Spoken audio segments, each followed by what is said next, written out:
Alright, what's up? We're back with more of Avernum 3 Ruined World. We're now below the Agate Tower, so it's time to explore. We have some stairs right here. Okay. Okay, that just put us right back into down here. Okay, so let's go ahead and... oh, you know what I also forgot to do? I forgot to do this. I forgot to put on a... actually, no, we can't get access to a ward yet. But if we do get a scroll, that would be very helpful. Let's just stick with the Cloak of Curses for now. I do like having Cloak of Curses early on, too. Especially for a party with two frontline fighters, so they can actually have more of an effect. The brigands and goblins have responsibly opted to store up a little extra food for hard times. In this cave, mushrooms grow in neat rows. They are carefully tended by goblin lackeys. I like how they're actually called goblin lackeys, too.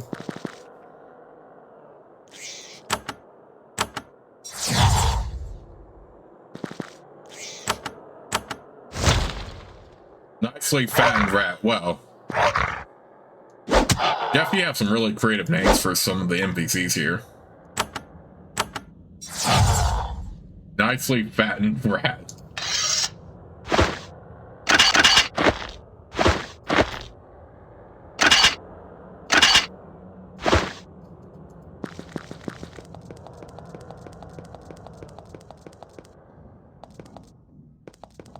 Okay, that's a lever.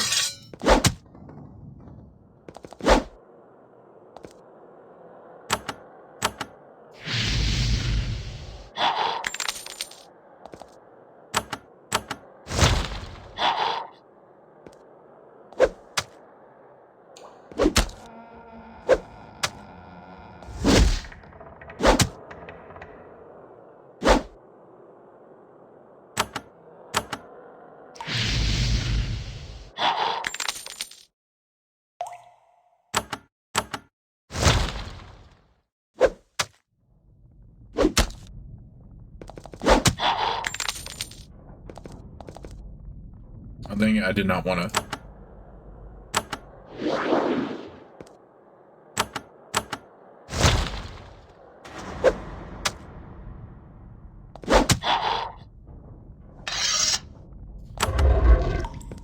Okay, that was just another pathway to a body. This is the body of one of the fort's brigands. He died from multiple stab wounds to the leg. Your guess, the goblins killed him and hid him here. Probably just dungeon politics.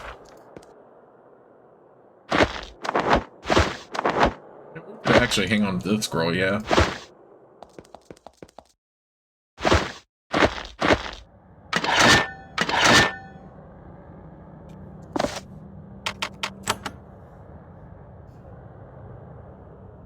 Unfortunately, unlike in Avernum 2 Crystal Souls, where you got plenty of razor disc at your disposal, this one, not nearly as much, since the Bonify aren't nearly as involved here. I mean, they're still involved, but not quite as much. So you do have to get plenty of javelins.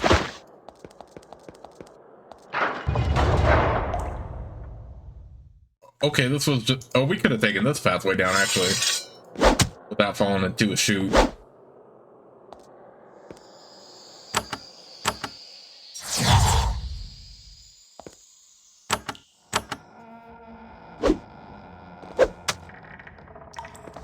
Punk. Sneaking up behind me like that. Oh, I actually thought he would be able to make it to him.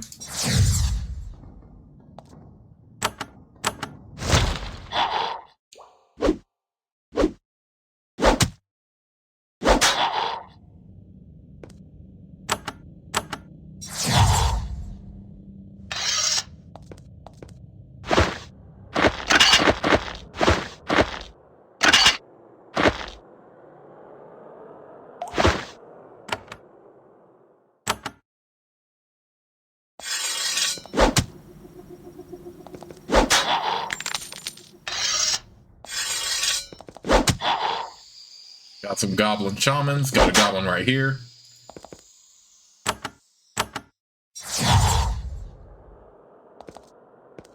that really a goblin chief we just killed like immediately?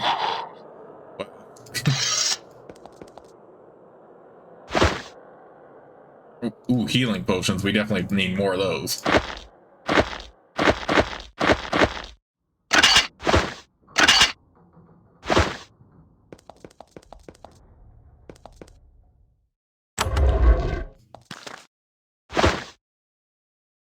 Iron javelins, black salt. I wonder if that's a quest item. Have to look at that list again, but maybe. I'll hang on to it anyway. Which door do we take?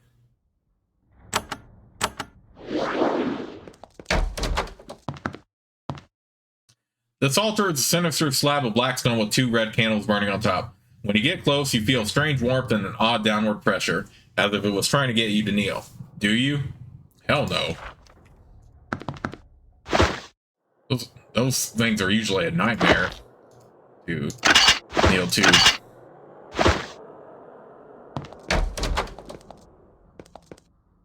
Sign says, warning, the Guardian is extremely dangerous. It will attack you and can kill you before you know what's happening. Don't go down here without Bojar.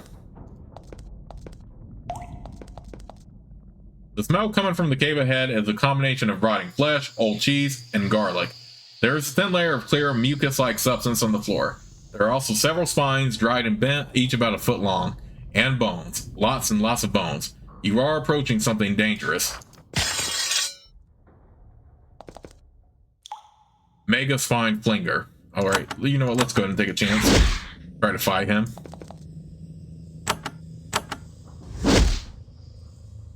Okay, I think this fight is winnable, because he's taking a lot of damage. Definitely more than Gukbar was.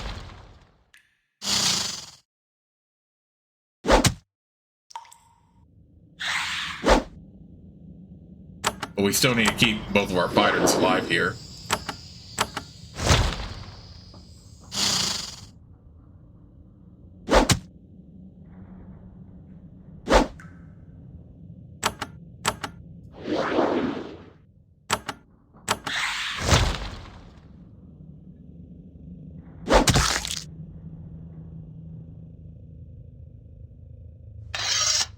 Oh god, I hate that we're on it.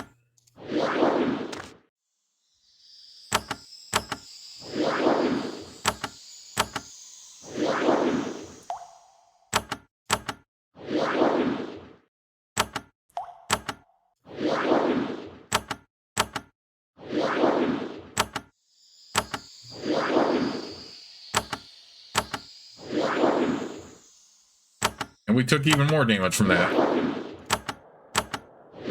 Alright, I'm having Celestia put in the work to get my party healed back up here. Okay, but that fight is definitely winnable. Okay, we're definitely selling this because of how the riposte effect doesn't really do much. Okay, so look, you're at the entry to a magical laboratory. There is all manner of esoteric clutter piled in every corner. Strange, constantly changing smells waft through the air. The floor is covered with small blobs of slime moving around like little slugs. Okay. You peek into the cauldrons and jump back, repulsed. There is slime cooking in there, one color of slime for each pot. You aren't sure whether Bojar was trying to make slimes himself or render down slimes he found elsewhere. Either way, the sight and smell make you ill. You notice that the insides of the cauldron are covered with a thin layer of glass to keep the acids from the dead slimes from eating through the metal. Dang, we're nowhere near close. We better save some of our spell energy.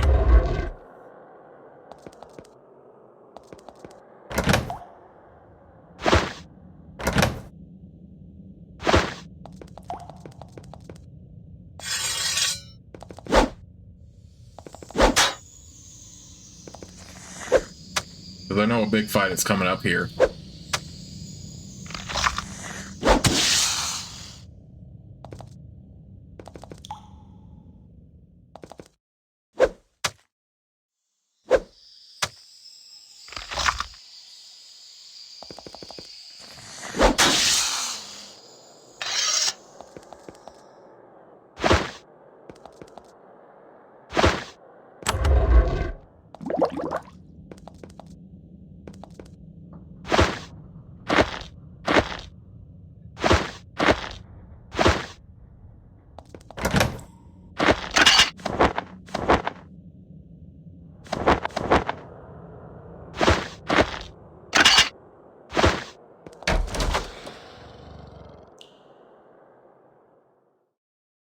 Ooh, I don't know if I should have walked in here.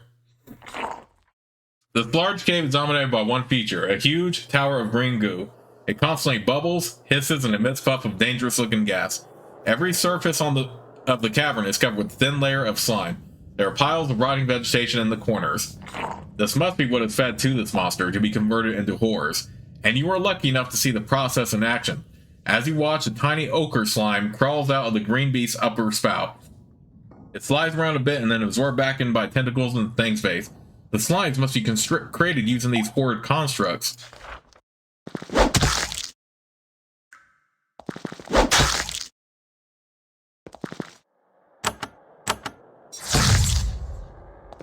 Okay.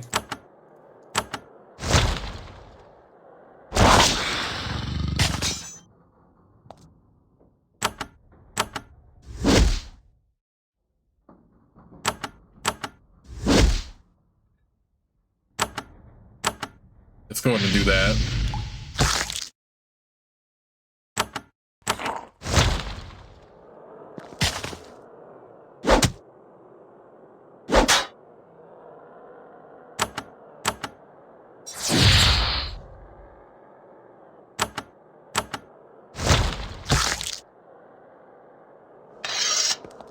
Alright, we are getting kind of far ahead here, so at least we took that thing out. Oh.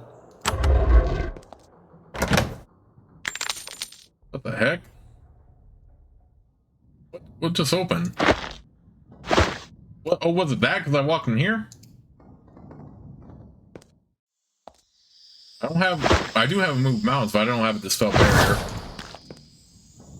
Like all good mages, Bojar made a good effort to conceal a spellbook. It's way too bulky to be taken with you, but you may be able to pick something up by reading it. That's assuming, of course, that it isn't trapped. You can improve your knowledge of the spell Pool of Ice here. You concentrate and try to master this ritual. Your group's total arcane lore skill needs to be at least 9 to learn the spell. You have 4. Unfortunately, you aren't able to understand it. Why is a powerful spell like that even here in the first place? You walk into a peculiar room. It contains only a large stone chair edged with gold leaf. It is surrounded by a pattern of runes made of carved agate embedded in the floor. They glow slightly.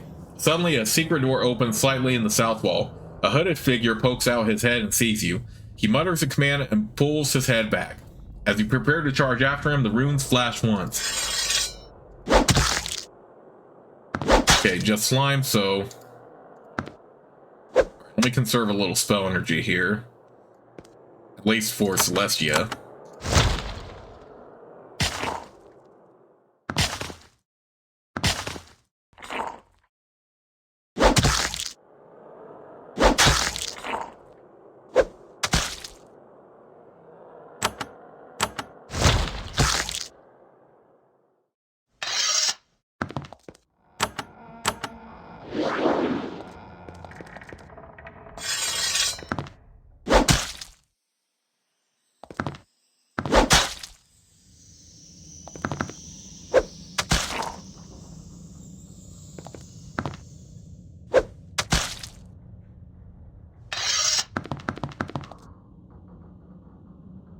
There is a lone mage standing at the far end of this workshop. He stares at you, swaying back and forth.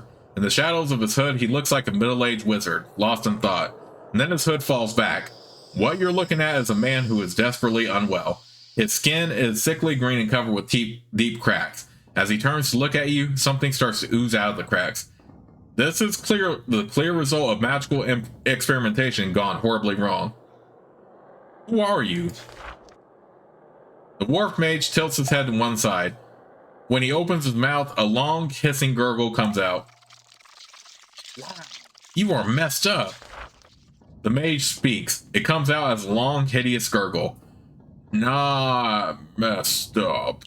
Great. Stronger. Live for years and years. You. He raises his finger and points at you. A glob of viscous goo hangs from the tip. Me what?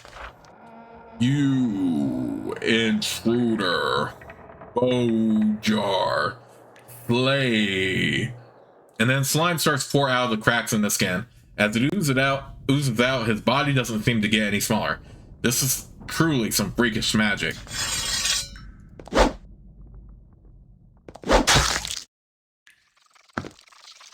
Okay, let's see if we can do some wrecking here.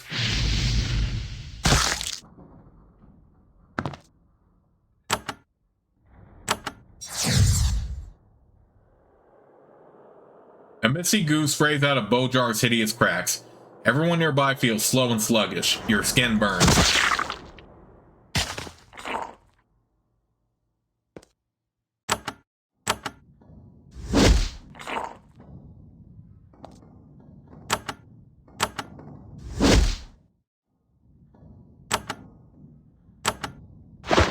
Actually, let's do this.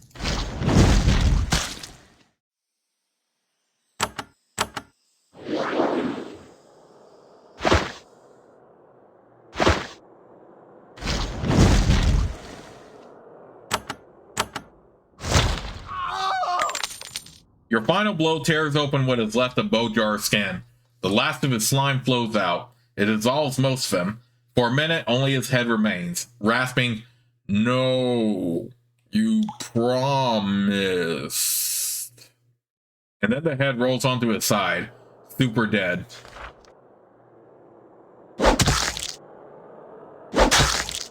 And it generated some emerald slimes for him.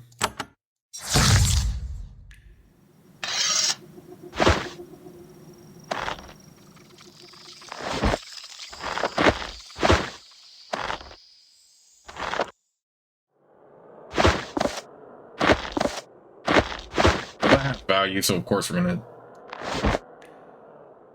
put that on. This is good armor, so we'll put that, at least for a mage, so we'll put that on him.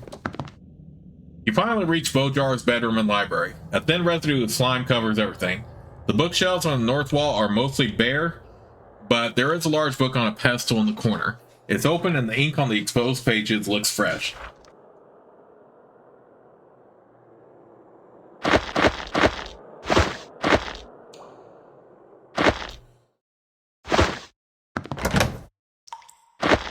Slime map. The paper bears a simple, crude map. Krishan, Silvar, Colchis, slime pit. Ooh. Looks like we got a good, very good lead here. We're gonna sell this later when we can.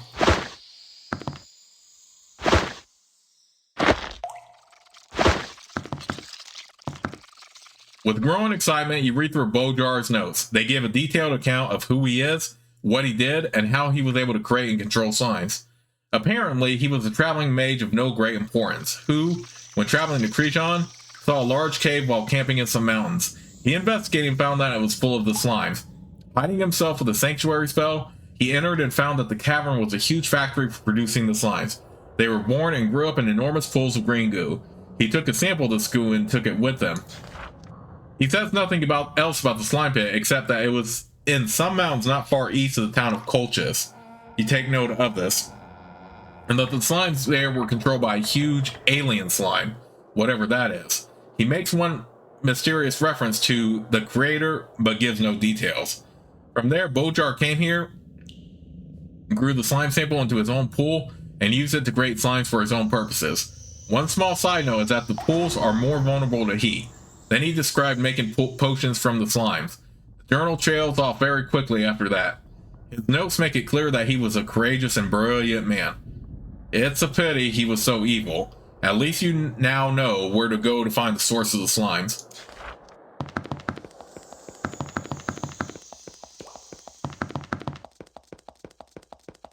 Yeah, it is unfortunate, but it had to be done. But let's go ahead and explore the rest of the...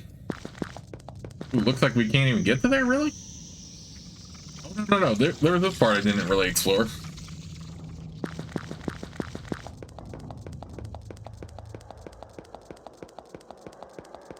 We did get the Bojar relatively quick, so we can still explore here. No, I'm not going to worship no dang altar, you stupid. Actually...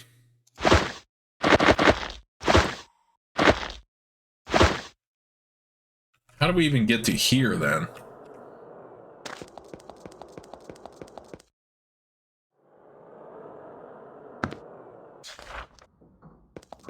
Okay, all this did was just put us. Oh no, no, there's a door right there. I didn't even see that. Okay, maybe this is the pathway in. We're pretty strong to take on these thugs, so.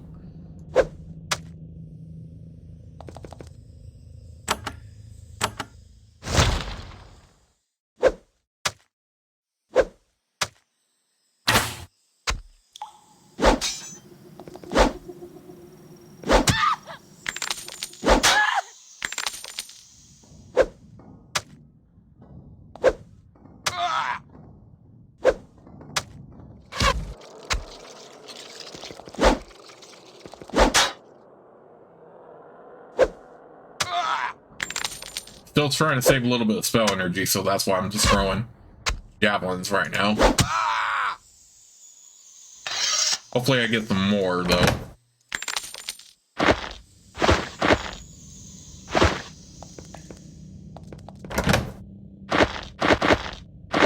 You know, we don't really use food for healing, but let's go ahead and do that. At least one of them.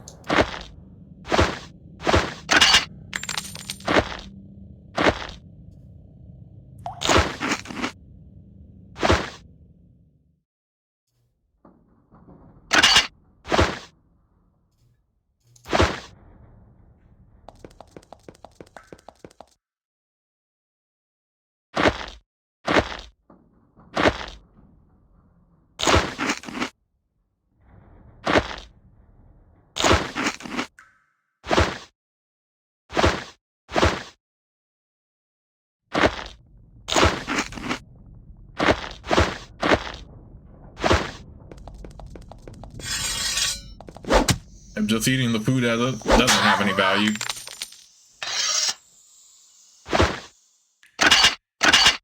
Ooh, an iron short sword.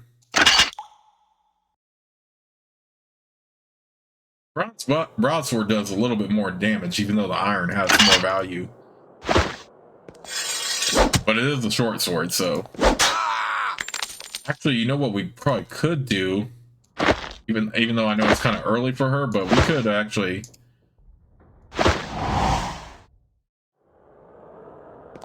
Could actually use that as a dual wielding weapon, possibly. I don't want to necessarily give up the shield, though. At least not right now, because it's not like she's super versed in dual wielding quite yet. And we're out of spells. How come there is no, like, freaking energy potion we haven't found yet?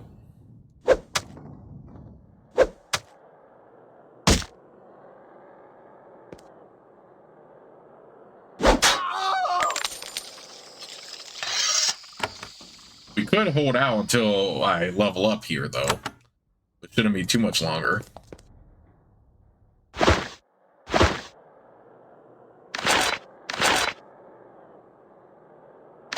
that on him.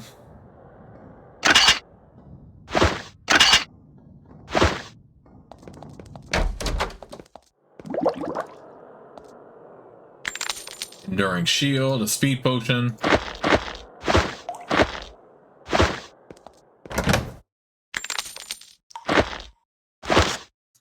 Crack open the book and flip through it. Oh, I already read this one by Eva. How did this get up here, though? If it's something that Eva wrote.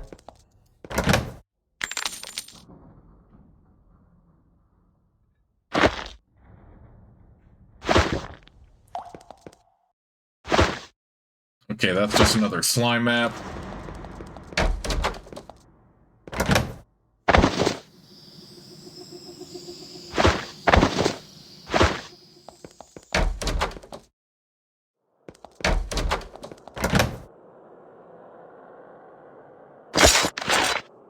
Okay, we got an iron helmet here. Okay, we can get rid of this poor leather helmet now. Actually, let's go ahead and give both of them.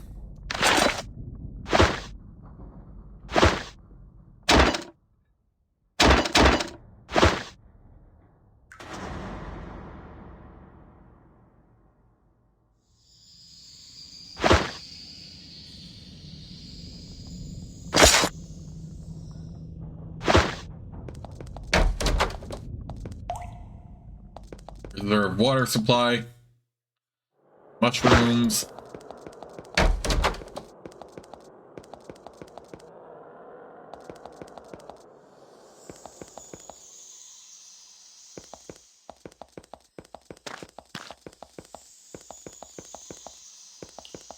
Okay, that's the ladder up. I'm guessing that's where we need to go anyway to get out of here.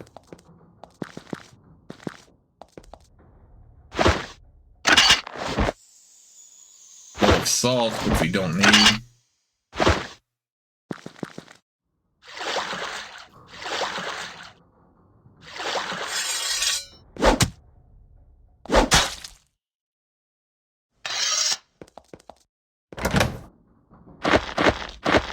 Ooh, gold nugget.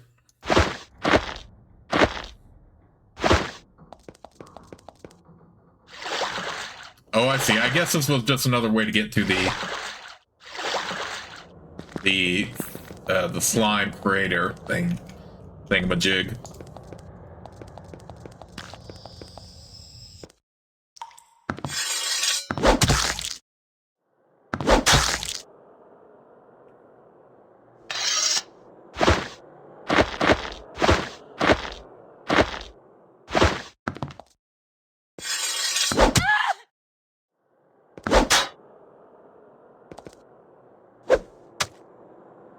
Tender Blasto. Well, you got killed because of poison anyway.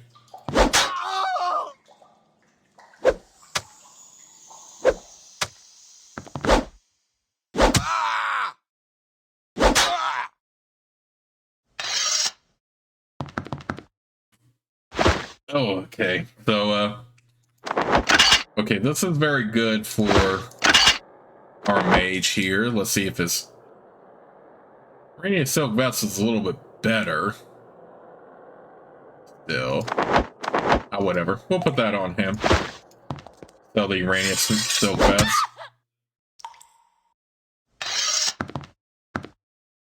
The bookshelf mostly contains heavily thumbed and grimy books on adult subject matters.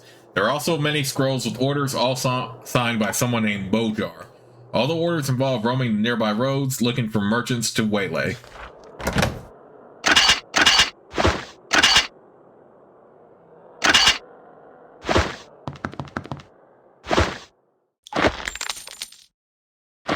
Pretty sure this is one we already read. Yeah, I think that's one we already read, so put that away.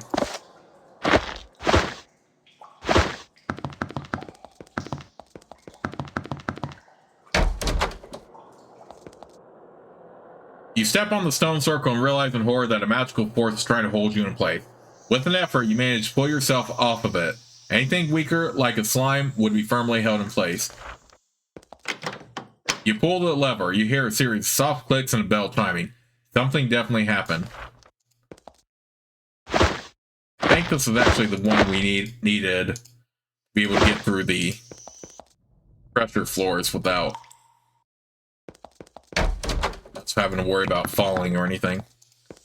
At least we have that gate open in case we need to come back to for that spell book we can't read. But yeah, we pretty much covered the Agate tower. Woo! I was able to get it done without relying on any spells for Celestia. Oh, we have to do it right here, duh. Let's go ahead and give her some more javelins, just in case. Okay, so that was great progress. We took care a lot of the business with the slimes. Now we're going to head over to Silvar and Colchis, and then eventually get to that slime pit.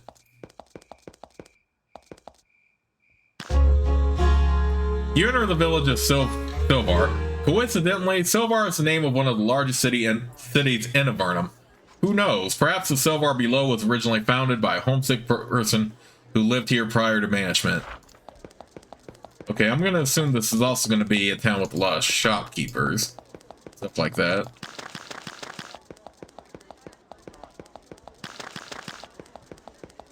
I mean, we might get some quests here, but I doubt it. So we might have time to cover this in Cultist really quick. Thank goodness for an autosave, though.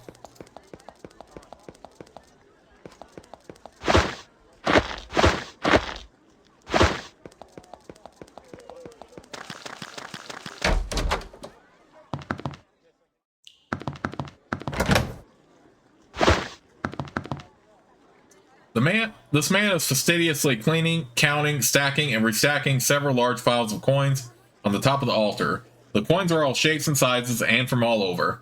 He gives you a polite little bow. I'm Kilborn. Welcome to the Temple of the Divine Lucre. What sort of temple is this?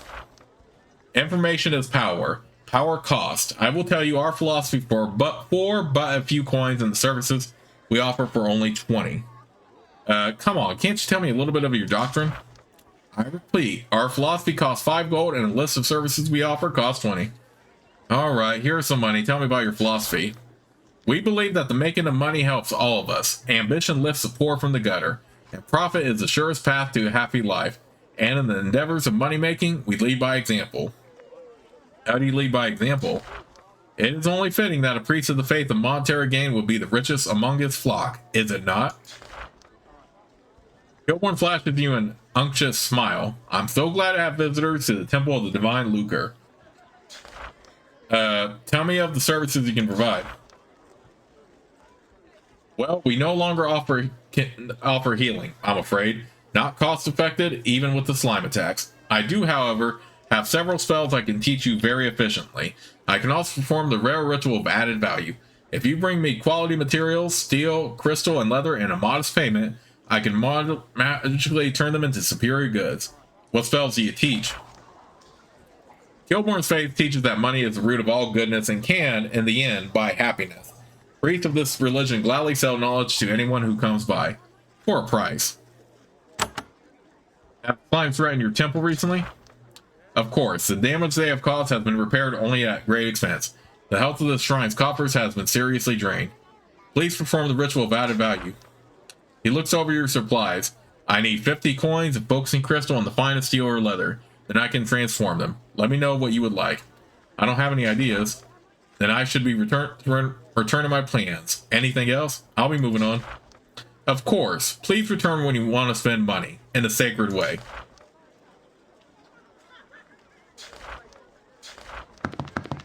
Okay, a religion that believes that money and being rich and profit is the best way to happiness. Boy, that sounds too relevant to some real life religion, right? The Silvar docks are empty. There are no ships and no sailors. The monstrous plague in Avernum must have brought sea travel to all. Although, I'm definitely not going to get into a discussion regarding that, though.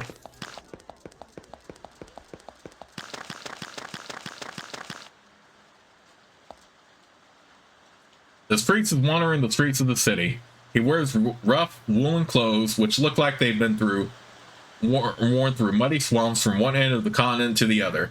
Only a small wooden ank marks him as a holy man. I am Gardener. You look like you've been through a lot. He fingers at the ank. I've been wandering the lands trying to help people deal with the monsters that plague us. Where have you wandered? I was up near Sharamic and Lorelei recently, until I heard this province was getting very little help from the Empire. I came here. I've walked many miles. Where are Sharamic and Lorelei? These two major cities are in the middle of the continent of Avernum.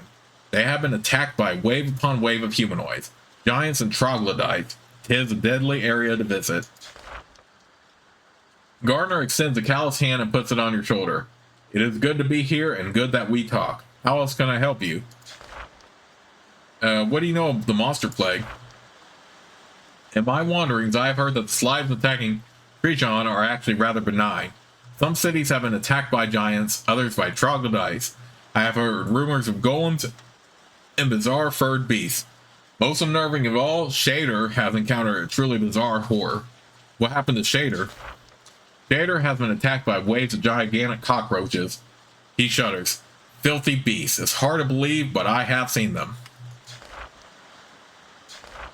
How do you help people? I'm mainly a healer. I do what I can in return for a small fee to help me on the road. Perhaps you need my services? I could use the services of a healer. Gardner is a traveling healer, practicing craft all over the war-torn lands of Avernum. Can he train me in the paths of holiness? No, I'm afraid not. I am a worker, not a teacher. You should go to Shader on the Isle of Big Ale. Much magical and holy instruction can be found there. I don't need any help. I'm very happy to hear it. A rare thing to hear in these troubled times. Okay, so just like generic shopkeepers, we have generic weaponsmiths too. The town weaponsmith bows to you, politely waiting to take your order. Instruments of war are everywhere. Is there any way I can help you, friend? I'd love to buy some weaponry. You browse the selection of weaponry, looking for something which will aid you in your adventures. I don't need anything. Alright, thank you, come again. I'm sure when we go to the shopkeepers in like the major cities, they'll have more of an impressive stock. But yeah, this guy looks like a generic chef. Is this another Mary? Yeah, it is.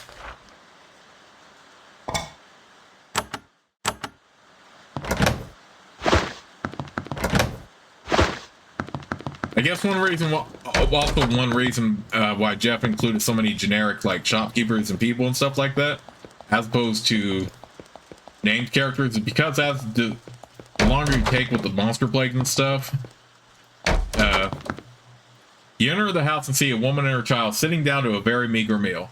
They are desperately thin. The slimes have brought them hard times. Your entrance first terrifies and angers them. They scream at you to leave. Okay, duly noted. But yeah, I guess the real reason why Jeff included so many townspeople as very generic townspeople as opposed to named characters is because it looks and smells like some slime slipped inside this house. And the results weren't pretty. Everything inside is covered with acidic slime and slowly decaying. And of course, there's going to be some slimes here.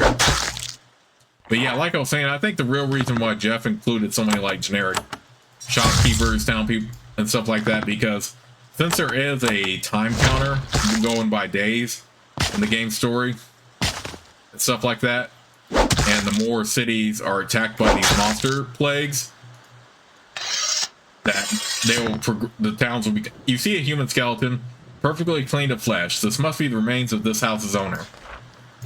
So yeah, the longer you take trying to clear out the monster plagues, the more the cities will become progressively damaged and eventually fully destroyed, and people will die. So yeah, I sound like a broken record saying it, but that's exactly why you should make the effort to try to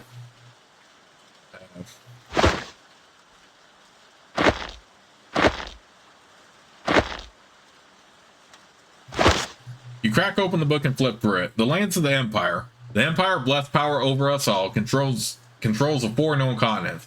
Itho, the oldest, is the birthplace of the Empire, although the ruling seat is now on the continent of Palgrad. Ventanus is the smallest continent, but in many ways the richest, with its hot climate, fascinating fauna, and rich stores of gold and diamonds. And finally, there's recently settled Valorim, which has a wild, though controlled spirit.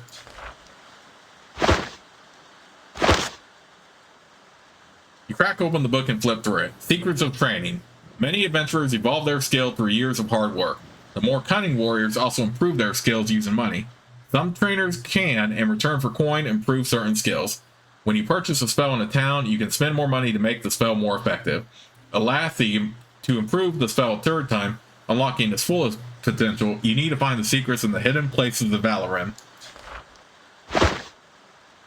Yep, unfortunately, so whenever we can, we should go back to that book we couldn't read.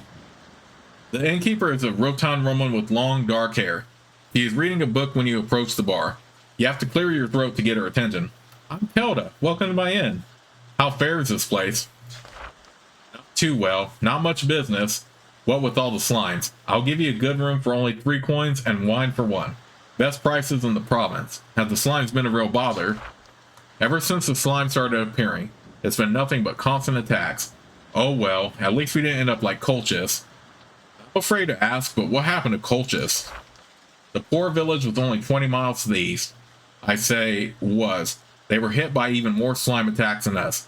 Constant. The humans abandoned the place and the slimes took over. Nothing but ruins there now.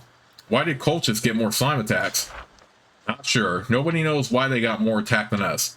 One thing I've heard, though, the farther west from here you go, the fewer slimes there are. Why do you think that is? She shrugs. What do I look like? I'm an innkeeper. She looks pointedly at her book. Kelda looks longingly at her book. Need anything? I kind of want to get back to what I was reading. I'll have a drink. You buy several glasses of thin, watered-down wine. There's no proper wine in Avernum, so even this is palatable to you. I don't need anything. Fine. Travel safe. Keep an eye on the ground. This man's plate armor, vicious greatsword, and epic muscles mark him as one not to be trifled with. Markings on his breastplate mark him as an Empire dervish, a member of the Empire's elite shock troops. A brief look at you raises his eyebrows. He debates what to do about you. Then he sullenly stares into his ale. I am Vorgar, he grumbles. Are you stationed here? Yeah, I've been placed here to fend off the slimes. It is one of my easier assignments. So if Silvar is safe then. While I'm here, they wanted to send 2 dervishes. I told them that would be overreacting. At any rate, there are a few of us in Krijan province. There don't seem to be many Empire troops in Krijan. He grunts. The Empire has placed little of its strength in Krijan. I know not why, but it is not my place to question the wisdom of my benevolent masters. Benevolent masters. You're an Empire dervish?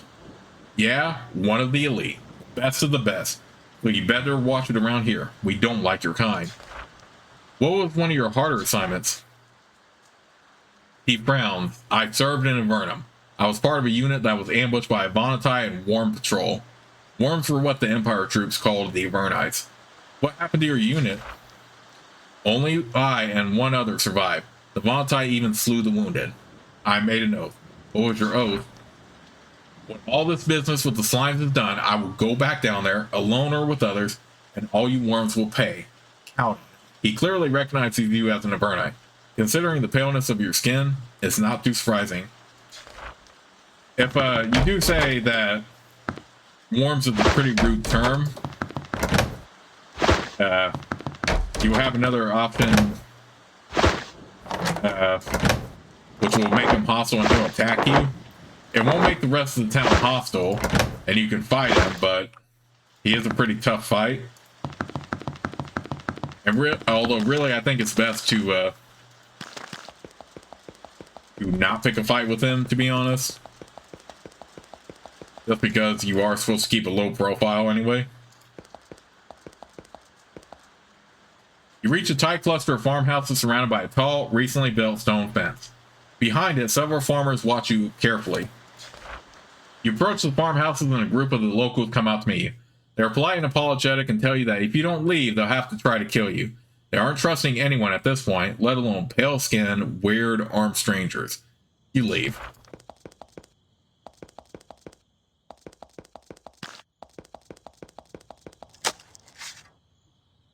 Sanctification. That could be useful. We'll give that to Celestia.